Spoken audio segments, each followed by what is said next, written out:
Good morning, everyone. I hope you are doing great. Today's a great day today for me, and I said I would share it. I have been well now for 10 years, and it is quite amazing how far I've come. And I think when you sit down and think about it, I can understand and acknowledge that. And the reason why I'm doing this video on the stairs, is because 10 years ago, to walk down these stairs and to get to my lounge, which is only about 10 feet that way, would take me about half an hour. I would shuffle down these stairs extremely slowly, painfully slowly, and I would be absolutely furious with every step.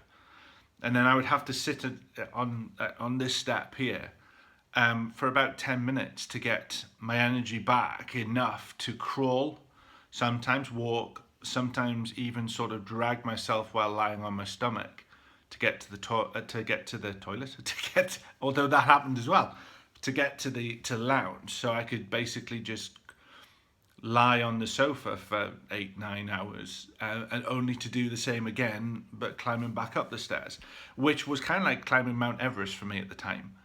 And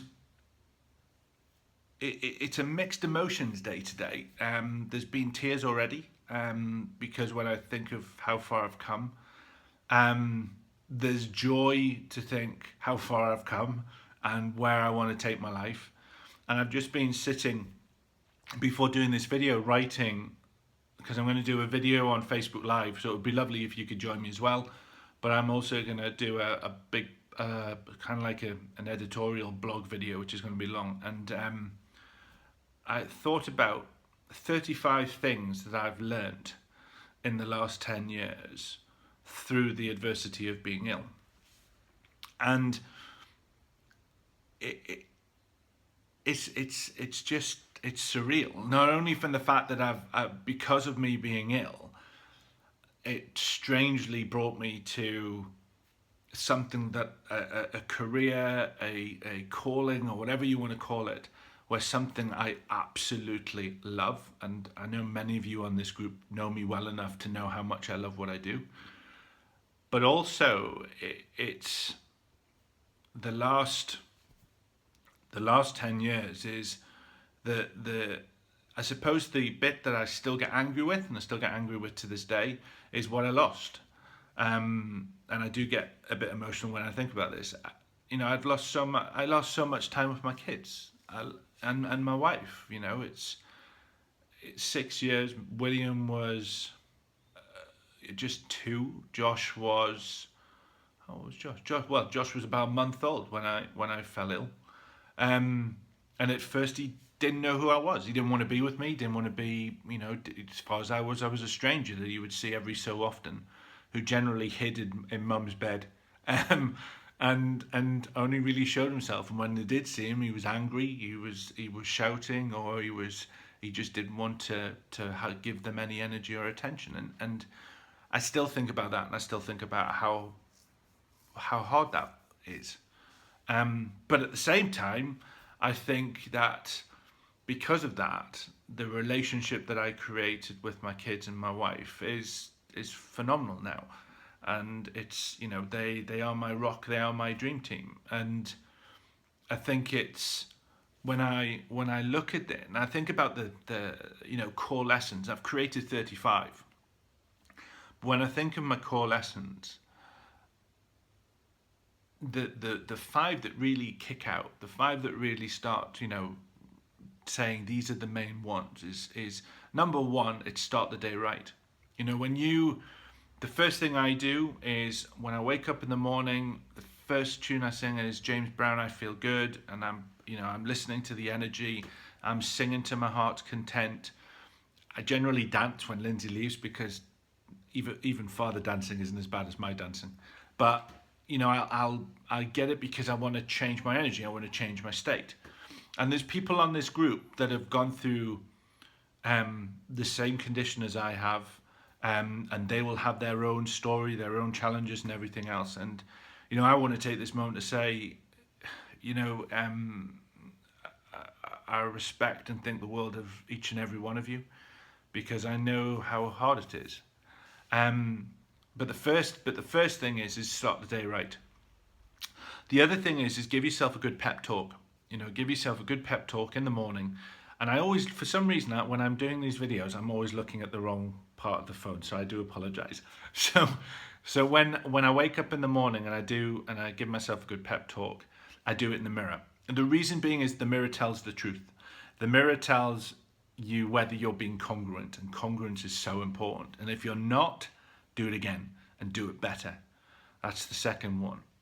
Number 3 is you've been given talents, you've been given natural skills, and I think the purpose of that is to make sure that we utilize them and implement them as much as we can in our day. Now, some of you may not be able to do that in your career, but what you need to make sure is that in some part of your day you are expressing them, because I think that's why you've been given them. Now, whether you want to say God's given them to you or they're just natural talents, that's entirely up to you and your belief structure. But I do believe that you've been given a certain set of skills and you need to learn them and express them. And for me, I didn't. It took me till I was 30 years old, and having gone through what I went through. And I think that's the core thing. It's being able to express them. So that's 3.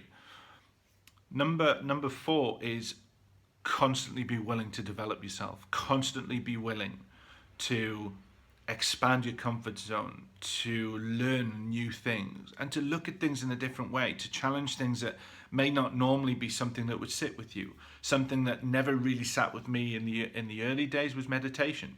Yeah, I do it now every single day, and I feel a little bit antsy if I haven't done it. It might only be for 5 minutes, it might be for half an hour, it depends how much time I've got.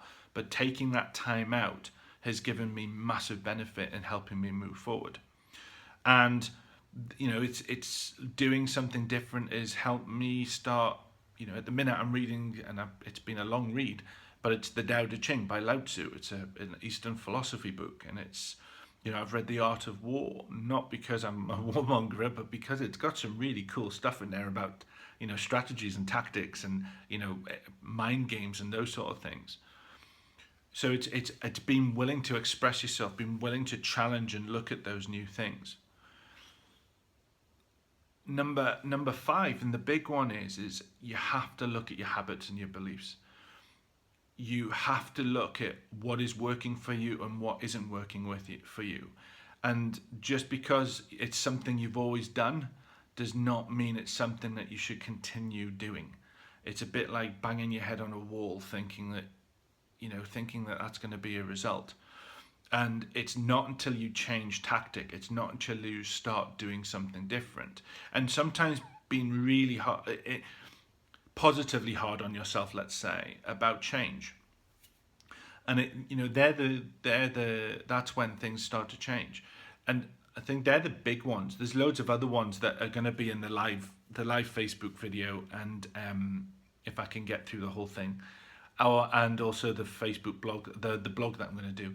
But you're my group, you're the community, you're a trusted set of friends, clients, and so on, and associates. And it's important that I wanted to share this video with you first. It's a cool day. I mean, it's there. If I hadn't have changed things, there is a good chance that I could have still been ill today, and I would have been ill for 16 years, which would have been living hell, because 6 years was bad enough.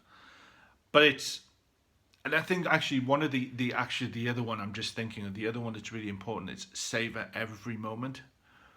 Savor every single moment with your loved ones, because I remember that when my first case of meningitis hit, I remember a moment where I felt myself falling and everything going black, and I really did think that was it. And I remember as I was falling in this blackness, I could hear my wife's voice and William, because Josh wasn't born, sort of shouting at me and talking to me, saying something in the lines of, "Where are you going, Geoff?" Or shaking me and saying, "Geoff." And all I remember is as I was falling, number one, I thought, well, that's it. the anger that was in me, because I was thinking, there's so much more I could have done. There's so much more I should have said. There's so much more that needed to be said and needed to be done in my own life, but also my wife's and William's lives. And I just, it's not morbid from that point of view. I think this is what you need to do, is you need to make sure that you tell your loved ones how much you think of them. You tell your friends how much you think of them, as much as you can. And there's a great poem that I heard, and I can't really remember much of it, but I do remember a line. And the line basically is when we're born, we're the ones crying and everyone around us is smiling. When we die, let us be the ones smiling and everyone else around us crying. And I just think that's such a cool thing, because we only get one crack of the whip, well, depending on your belief, but you only get one crack of the whip, and you need to make sure that the life that you are living is the most fun, the most enjoyable, the most experiential it can be, and you savor every single minute.